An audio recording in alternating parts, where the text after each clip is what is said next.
କଳାହାଣ୍ଡି ଜିଲ୍ଲା ଇମରାମପୁର ବ୍ଲକ ଅନ୍ତର୍ଗତ ରଜାମୁଣ୍ଡା ନିକଟ ଜାତୀୟ ରାଜପଥ 59ରେ କଳାହାଣ୍ଡି ଅବକାରୀ ଅଧୀକ୍ଷକ ରଞ୍ଜନ କୁମାର ନାୟକଙ୍କ ନିର୍ଦ୍ଦେଶ ଅନୁଯାୟୀ ଉପ ଅବକାରୀ ଅଧୀକ୍ଷକ ଶ୍ରୀମତୀ ସାଗରିକା ପ୍ରଧାନଙ୍କ ପ୍ରତ୍ୟେକ ତତ୍ତ୍ୱାବଧାନରେ ଅବକାରୀ ନିରୀକ୍ଷକ ଶ୍ରୀ ବିଜୟ ଭୂଷଣ ନାୟକ ଇମରାମପୁର ଅବକାରୀ ବିଭାଗ ଅଧିକାରୀ ଅଜିତ କୁମାର ନାୟକଙ୍କ ସମେତ ଇମରାମପୁର ଅବକାରୀ ବିଭାଗ କର୍ମଚାରୀ ଚଢ଼ାଉ କରିଥିଲେ। ସେଥିରେ ଚୋରା ଚାଲାଣ ହେଉଥିବା 1 କ୍ୱିଣ୍ଟାଲ 62 କେଜି ଗଞ୍ଜେଇ ଓ 2ଟି ସ୍ମାର୍ଟ ମୋବାଇଲ ଫୋନକୁ ଅବକାରୀ ବିଭାଗ ଜବତ କରିଥିବା ବେଳେ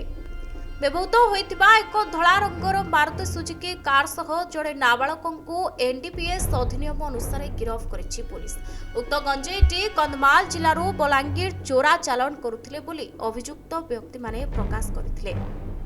गिरफ युवक हेले पिरिंगिया थानांचलर बोली अबकारी विभाग सूत्ररू जଣାପଡ଼ିଛି। उक्त चढ़ाऊ इमरामपुर अबकारी विभाग अधिकारी समेत बलेश्वर धंगड़ा माझी सीमांचल माझी विनता कुमार डुलेश्वर प्रधान दैतारी तांडी पृथ्वीराज बाग सिद्धांत पटनायक प्रमुख सामिल थे। गोटे इनफर्मेशन आसला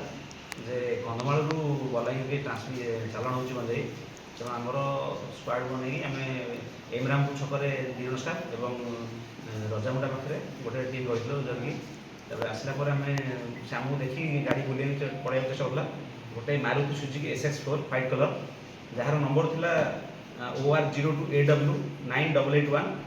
एवं ताकू 2 जन लोक बसते से आमको देखी गाड़ी रखी दौड़ लगे दौड़े आम स्टाफ अटकैला गाड़ी सर्च कला मैं विपुल परिमाण गंजे जहाँ आप्रोक्सीमेटली 160 केजी हे बर्तमान तो वेट फुट चली से वेट फुट कलापर 162 किलो था गंजे और जड़े जुवेनाइल अच्छे आउ जड़े लोक हूँ बापी प्रधान जे कि फिरिंगिया थाना अंतर्गत आउ से गाड़ी की आम भेरीफाई कला जना पड़ा तार नंबर हूँ फेक नंबर आ गए CG नंबर भी अच्छी जार नंबर है CG04HA2811 तेणु आम डिटेल कलु सर्च कला आरेस्ट कर मूल्य के हाराहारी मूल्य हम आम 24 लक्ष 25 टका केबे कलिता काले संध्या कली नहीं आज मॉर्निंग ठीक है सर।